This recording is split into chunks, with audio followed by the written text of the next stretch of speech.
Dear students, आज का जो हमारा टॉपिक है वो हम क्लास 11 फिज़िक्स चैप्टर नंबर 3 लेके चल रहे हैं सर्कुलर एंड रोटेशनल मोशन के बारे में।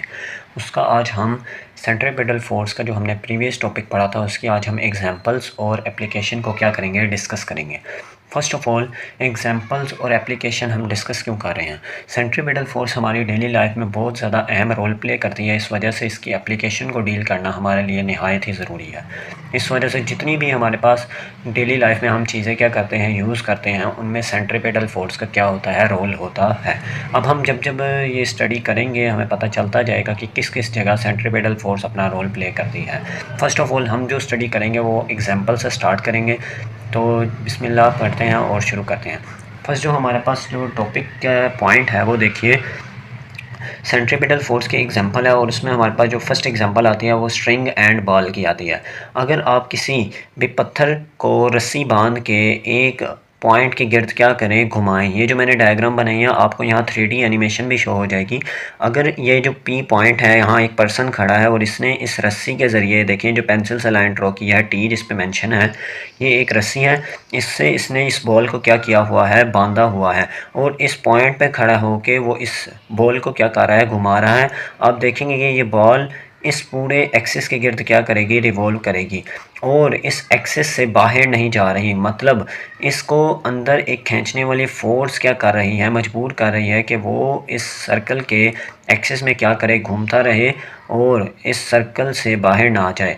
मगर ये देखें कि वेलोसिटी अलोंग इसमें टेंजेंट अप्लाई हो रही है, हर पॉइंट पे अलोंग टेंजेंट अप्लाई होगी।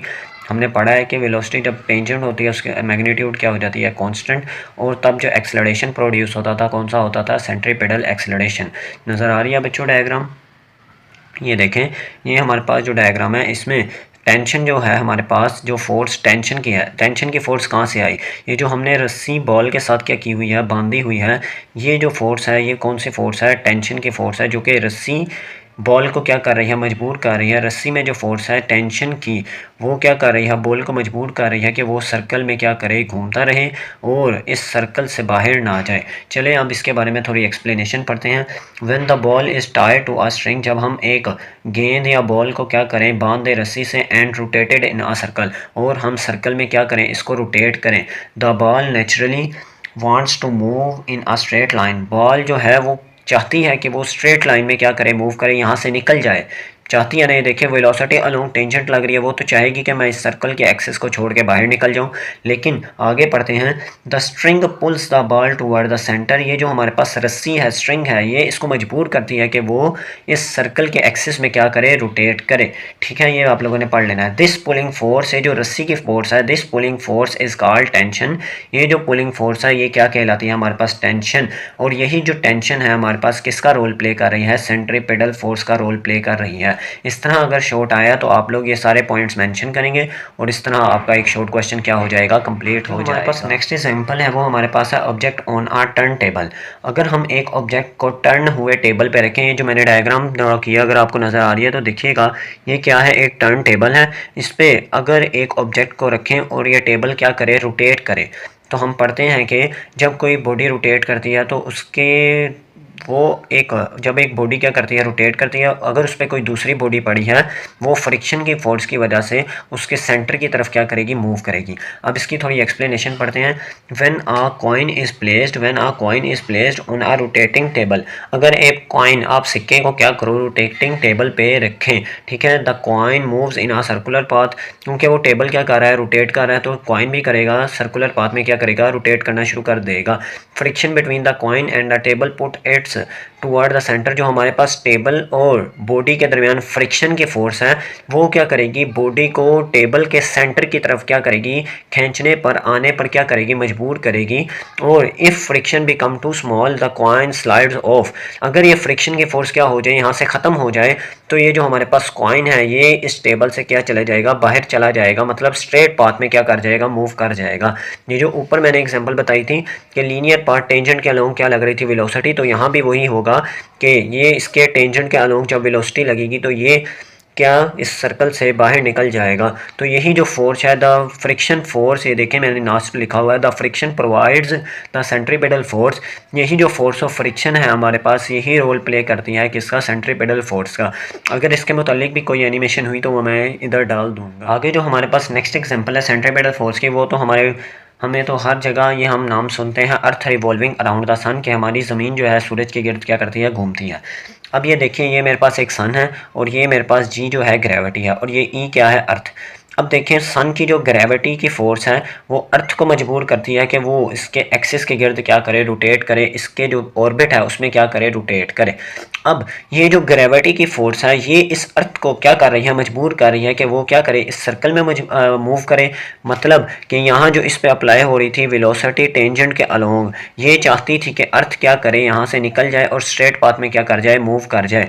लेकिन ये जो ग्रेविटी की फोर्स है ये इसको क्या करती है, डोमिनेट करती है और इस अर्थ को सूरज के गिर्द घूमने पे क्या करती हैं, मजबूर करती हैं। मतलब सूरज की ग्रेविटेशनल फोर्स क्या है, अर्थ की ग्रेविटेशनल फोर्स से बहुत ज़्यादा है। इस वजह से अर्थ जो है सूरज के गिर्द क्या करती है, रिवॉल्व करती है। हमारे टॉपिक की हेडिंग है earth revolving around the sun. अब पढ़ते हैं कुछ explanation. The earth continuously moves around the sun because, हमारी जो अर्थ है सूरज के गिर्द मुसलसल क्या कर रही है, घूम रही है। इसकी वजह क्या है, the gravitational force of the sun pulls earth toward itself. वही जो मैंने बताया कि जो सन की, सूरज की ग्रेविटेशनल फोर्स है ये इस अर्थ को मजबूर करती है कि वो इसके गिर्द क्या करे, चक्कर काटे, घूमे। This gravitational pull act as centripetal force, और इस ग्रेविटेशनल पुल, ये जो ग्रेविटेशनल फोर्स है इसी का नाम क्या है, सेंट्रीपेडल फोर्स है। विदाउट ग्रेविटी, अगर वो क्या करे, ग्रेविटी को यहाँ से ख़त्म कर दे तो क्या होगा कि ये अर्थ क्या होगी, स्ट्रेट लाइन में मूव कर जाएगी। इस तरफ इसकी क्या लग रही है, वेलोसिटी लग रही है। यही लिखा है without gravity the earth would move away in a straight line. सूरज से दूर एक स्ट्रेट लाइन में ये अर्थ क्या कर जाएगी, मूव कर जाएगी। अगर इससे मुतल्लिक भी कोई एनिमेशन हुई तो वो मैं यहाँ डाल दूंगा। ठीक है बच्चों, आगे जो हमारे पास नेक्स्ट हेडिंग आती है वो आती है charge particle in a magnetic field. क्या आती है हमारे पास, charge particle in a magnetic field. अब देखें एक मैग्नेटिक फील्ड ड्रॉ कर लें। ये देखें आप लोगों के लिए मैंने ड्रॉ की है। ये देखें ये क्रॉस जो है ये हमारे पास शो कर रहा है मैग्नेटिक फील्ड को, और इसके दरमियान हमारे पास ये पार्टिकल्स हैं जो कि मूव कर रहे हैं एक सर्कल में। अब देखिए हम थोड़ी एक्सप्लेनेशन पढ़ते हैं। When a charge particle enter in a magnetic field, अगर एक चार्ज पार्टिकल क्या किया, हमने एंटर किया है मैग्नेटिक फील्ड में, एक जगह थी उधर हमने मैग्नेटिक फील्ड जनरेट की और उधर हमने क्या कर दिया, चार्ज पार्टिकल को दाखिल कर दिया। मैग्नेटिक फील्ड को ज़ाहिर करते हैं हम बी से। किससे ज़ाहिर करते हैं, बी से। मैग्नेटिक फील्ड को किससे ज़ाहिर करते हैं, बी से। अब ये देखिए एक जगह पे मैग्नेटिक फील्ड है, उधर हमने एक चार्ज पार्टिकल को क्या कर दिया, एंटर कर दिया। The magnetic force act at 90 degree to its motion. अब देखें इधर मैग्नेटिक फील्ड थी और इधर मैग्नेटिक फोर्स भी होनी चाहिए। अब जो चार्ज पार्टिकल इधर आया है वो जब इधर आएगा तो मैग्नेटिक फील्ड की जो मैग्नेटिक फोर्स है ना वो उस चार्ज पार्टिकल की जो मोशन है उसके परपेंडिकुलर क्या करेगी, एक्ट करेगी। अब जब वो परपेंडिकुलर एक्ट करेगी तो पार्टिकल क्या करेगा, सर्कल में मूव करने लग जाएगा। ये मैं इसकी अगर डायग्राम हुई तो मैं यहाँ ड्रॉ कर दूंगा। देखिए कि हमारे पास जब पार्टिकल इस मैग्नेटिक फील्ड में आएगा तब ये जो हमारे पास मैग्नेटिक फील्ड की मैग्नेटिक फोर्स है वो इस पार्टिकल पे परपेंडिकुलर क्या करेगी, एक्ट करेगी और इस पार्टिकल को मजबूर करेगी कि वो सर्कल में क्या करे, मूव करे। और सर्कल में मुसलसल सेंट्रीपेडल फोर्स क्या होती रहेगी, प्रोड्यूस होती रहेगी। अब आगे पढ़ते हैं। This change the particle direction continuously. इससे जो सर्कल में जब पार्टिकल क्या करेगा, मूव करेगा तो इससे पार्टिकल की डायरेक्शन हर पॉइंट पे क्या होगी, चेंज होगी। और जो हमारे पास सर्कल के अंदर खींचने वाली फोर्स है वो कौन सी हो जाएगी, फिर मैग्नेटिक फोर्स हो जाएगी, जिसको हम एफ से जाहिर कर सकते हैं। ठीक है, अब ये जो फोर्स है ये इस पार्टिकल को सर्कल के सेंटर की तरफ क्या कर रही है, मजबूर कर रही है घूमने पे। The particle follows a circular path. The magnetic force provides the centripetal force. ये जो मैग्नेटिक फोर्स है यही एक्ट करेगी एज अ सेंट्रीपेडल फोर्स और ये इस पार्टिकल को स्ट्रेट लाइन जाने की बजाय सर्कल में घूमने पे क्या करेगी, मजबूर करेगी। ठीक है बच्चों, ये अच्छे तरीके से आप लोगों ने समझ लेना। अब ये देखिए चार्ज पार्टिकल भी हमारे पास कंप्लीट हो गया। इसके बाद जो हमारे पास पॉइंट है जो आपकी बुक एक्सप्लेन करती है वो है हमारे पास व्हीकल टर्निंग अ रोड। एक व्हीकल है जो कि टर्न कर रही है, मोड़ काट रही है रोड से। ठीक है, उसकी भी हमारे पास क्या है, सेंट्रीपेडल फोर्स में क्या है, एग्जांपल है। अब ये समझते हैं कैसे, इसके एक्सप्लेनेशन पढ़ते हैं। डायग्राम हुई तो वो मैं यहाँ क्या कर दूंगा, शो कर दूंगा। व्हेन अ व्हीकल टर्न्स, हमारे पास जब भी कोई गाड़ी क्या करती है, मोड़ काटती है सड़क से, it need a force toward the centre of the curve. अगर किसी जगह क्या आया है, मोड़ आया है तो उस जगह पे जो मोड़ आया है उसके सेंटर की तरफ एक फोर्स लगेगी जो इस गाड़ी को मोड़ काटने पे क्या करेगी, मजबूर करेगी। ये कह सकते हैं कि गाड़ी को मोड़ काटने पे क्या करेगी, मजबूर करेगी उसके सेंटर की तरफ। अब वो फोर्स कौन सी है, अभी हम पीछे पढ़ के आए थे टर्निंग टेबल की एग्जांपल के, उनके दरमियान जब बॉडी टर्निंग टेबल पे हम क्या करते थे, प्लेस करते थे और टेबल को क्या करते थे, घुमाते थे, उनके दरमियान एक फोर्स आती थी फ्रिक्शन की। वो भी सिंपल केस यहाँ अप्लाई हो जाता है कि इनके दरमियान भी जो हमारे पास व्हीकल के टायर्स हैं और रोड है उनके दरमियान एक फोर्स होती है, वो कौन सी होती है, फ्रिक्शन की। अब ये जो फ्रिक्शन की फोर्स है यही एक्ट करेगी एज अ सेंट्रीपिटल फोर्स, और ये इस फोर्स से जो गाड़ी है हमारे पास वो क्या कर सकती है, मोड़ काट सकती है। ठीक है बच्चों, यहाँ तक आपकी एग्जाम्पल्स कंप्लीट हो गई, यहाँ तक आपकी क्या हो गई, एग्जाम्पल्स कंप्लीट हो गई। इसके बाद जो आपकी आती है बुक की हेडिंग वो आती है एप्लीकेशन ऑफ सेंट्रीपिटल फोर्स। इसके मुतालिक जितनी भी एनिमेशन हुई वो मैं यहाँ साइड जो बॉक्सेस बने हुए हैं वहाँ प्लेस कर दूंगा। आगे आती है हमारे पास heading application of centripetal force. सबसे पहले जो आती है वो आती है लेबोरेटरी सेंट्रीफ्यूजेज। क्या आती है, लेबोरेटरी सेंट्रीफ्यूज। इसको भी हम क्या करते हैं, एप्लीकेशन के तौर पे सेंट्रीपिटल फोर्स को क्या करते हैं, यूज़ करते हैं। सेंट्रीफ्यूज, लेबोरेटरी सेंट्रीफ्यूज होता क्या है ये देख लें। ये वो इंस्ट्रूमेंट है जिससे हम दो तरह के पार्टिकल, एक होते हैं हमारे पास हाई स्पीड पार्टिकल और एक होते हैं हमारे पास लाइटर पार्टिकल्स। एक होते हैं हैवी पार्टिकल्स और एक होते हैं लाइटर पार्टिकल्स। दो तरह के पार्टिकल्स होते हैं, उनको हम सेपरेट करने के लिए एक दूसरे से इस मशीन का क्या करते हैं, यूज़ करते हैं, इस टेक्नोलॉजी का यूज़ करते हैं और क्या करते हैं, पार्टिकल्स की सेपरेशन करते हैं। अब पढ़ते हैं a centrifuge spin test tube at a very high speed. ये क्या करती है, मूव करती है, रोटेट करती है वेरी हाई स्पीड पे। इसकी जो तेज़ घूमने की क्या है, रफ्तार है, ये क्या करती है, हैवी पार्टिकल्स को क्या करती है, आउटवर्ड सर्कल से क्या करती है, आउटवर्ड प्लेस कर देती है, मतलब बाहर निकाल देती है।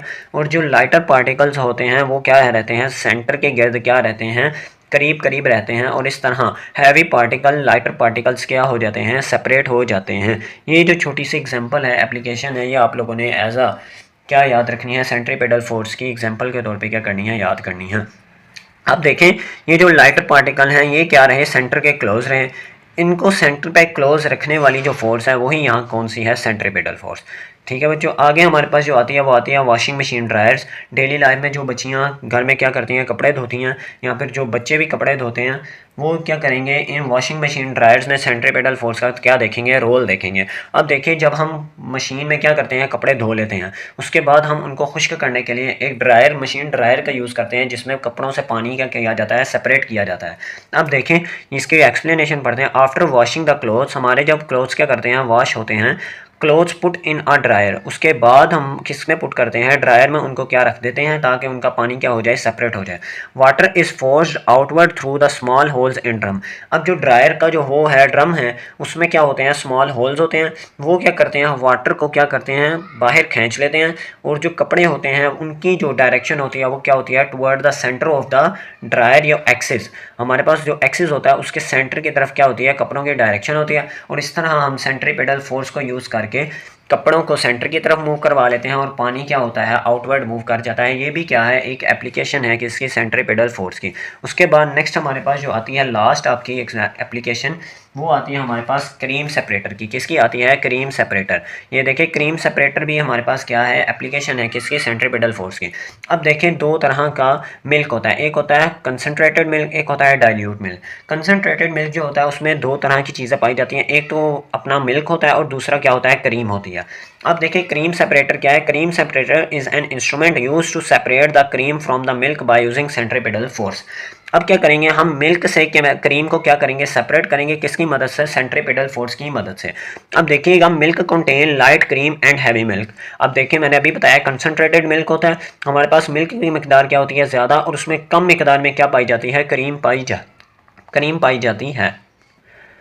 अब देखिए जब ये क्रीम पाई जाएगी तो हमने इस क्रीम को क्या करना है, सेपरेट करना है। अब देखिए हम इस मशीन को क्या करते हैं, चलाते हैं, और जब ये मशीन क्या करेगी, रोटेट करेगी, तब ये मिल्क को क्या करेगी, आउटवर्ड मूव करेगी और क्रीम को मशीन के सेंटर की तरफ मजबूर करेगी कि वो इधर मूव करे। अब देखिए जब क्रीम सेंटर की तरफ मूव करेगी और मिल्क जो है आउटवर्ड मूव करेगा, तो मिल्क से क्रीम क्या हो गई सेपरेट। इसी का हमने क्या करना था, यूज़ करना था। क्रीम को हमने सेपरेट करना था और मिल्क को क्या करना था, सेपरेट। और क्रीम को हम डेली लाइफ में क्या करते हैं, यूज़ करते हैं। इस तरह ये जो आपका लेक्चर है क्या हो जाता है, कंप्लीट हो जाता है। इसके मुतालिक जो जो एनिमेशंस हो सकें वो मैं आपके ये जो साइड्स बॉक्सेस हैं इनमें डाल दूँगा। मिलेंगे नेक्स्ट वीडियो में बच्चों, तब तक के लिए अल्लाह हाफिज़। अपने इस चैनल का ख्याल रखिएगा। Thank you so much for watching.